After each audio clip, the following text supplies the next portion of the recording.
मला लहानपणापासूनच पक्षी निरीक्षण आणि फोटोग्राफीची खूप आवड आहे. 8वी-9वीमध्ये असताना आमच्या बागेत मी पहिल्यांदा नवरंग बघितला. क्षणाचाही विलंब न करता मी लगेच त्याचा फोटो काढला. त्यावेळी मला त्याचं नाव नव्हतं माहिती. पण इतका रंगीबेरंगी पक्षी आपल्या बागेत दिसला याचं मला प्रचंड कुतूहल होतं. मी तो फोटो अमरावतीतील काही बर्ड वॉचर्स आणि मारुती चितमपल्ली काकांना दाखवला. तेव्हा कळलं की हा तर नवरंग म्हणजेच इंडियन बिट्टा आहे. मला आठवतंय याची मी स्थानिक वर्तमानपत्राला बातमीसुद्धा दिली होती. त्या काळात अमरावती शहरात पिट्टा फार क्वचितच दिसायचा. म्हणून तो घर बसल्या बघायला मिळणं म्हणजे माझ्यासाठी मोठा आनंद होता. त्यानंतर दर उन्हाळ्यात नवरंगाची वाट बघणं हा माझा छंदच झाला. सकाळी 5:30 ते 6च्या दरम्यान त्याचा आयकॉनिक विट्ट्यू विट्ट्यू असा आवाज ऐकू आला की समजायचं आज दिवसभर नवरंगाचं दर्शन होणार. एकदा सकाळी दिसला की तो दिवसभर बागेतच असतो. आमच्या घराच्या एका कोपऱ्यात केळीचं बन आहे आणि दरवर्षी न चुकता तिथेच मला नवरंग दिसतो.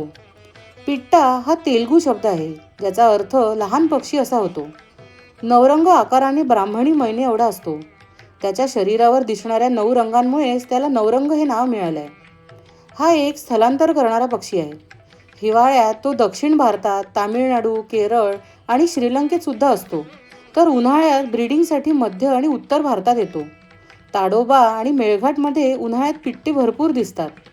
अमरावती शहर त्याच्या मायग्रेशन रूटवर असल्यामुळे आमच्या बागेत दरवर्षी त्याची जोडी दिसतेच दिसते.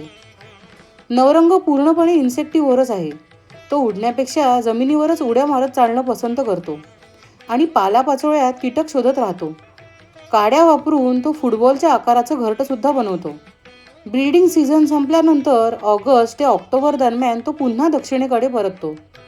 बहाव्याच्या फुलांप्रमाणेच नवरंगाचं दर्शन म्हणजेच पावसाची चाहूल असते. दरवर्षी मला तो मे महिन्याच्या शेवटी दिसतो, पण यंदा वातावरणातील बदलांमुळे तो जवळजवळ महिनाभर आधीच दिसलाय. 1975 साली त्याच्यावर पोस्टल स्टॅम्पसुद्धा प्रसिद्ध झाला आहे. The book of Indian birds आणि बर्ड्स ऑफ इंडियन सबकॉन्टिनेंट या पुस्तकांच्या कव्हर पेजवर झळकण्याचा मानही त्याला मिळालाय. इंद्रधनुष्याच्या रंगांनी नटलेला आणि पावसाची चाहूल देणारा हा सुंदर पक्षी तुम्ही कधी बघितलाय का? हे मी काढलेले पिट्ट्याचे काही चित्र आणि त्याचा मी रेकॉर्ड केलेला आवाज या व्हिडिओच्या शेवटी दाखवते.